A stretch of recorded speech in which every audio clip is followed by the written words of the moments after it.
স্বরাষ্ট্র উপদেষ্টা অবসরপ্রাপ্ত লেফটেন্যান্ট জেনারেল মোহাম্মদ জাহাঙ্গীর আলম চৌধুরী বলেছেন, দেশে অনেক ফ্যাসিস্ট বুদ্ধিজীবী আছে যারা নানা ধর্মের মানুষের মধ্যে ভেদাভেদ সৃষ্টি করে যাচ্ছেন। এদের ব্যাপারে সচেতন ও সাবধান থাকতে হবে।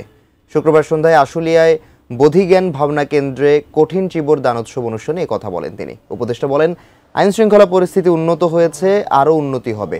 দুর্গাপূজায় অসুরের দাড়ি লাগানোর বিষয়ে তিনি বলেন, 700-র বেশি জিডি হয়েছে। যারা এই অপকর্ম করেছে তাদের খুব তাড়াতাড়ি আইনের আওতায় আনা হবে।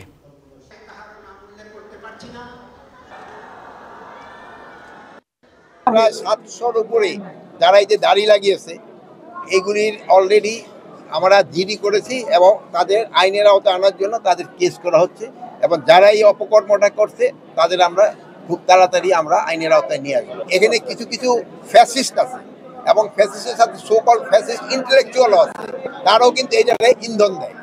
এরা যেন এই ইন্ধনটা যেন না দিতে পারে, এই জন্য আপনারা আমাদের সবাই সহযোগিতা করতে হবে।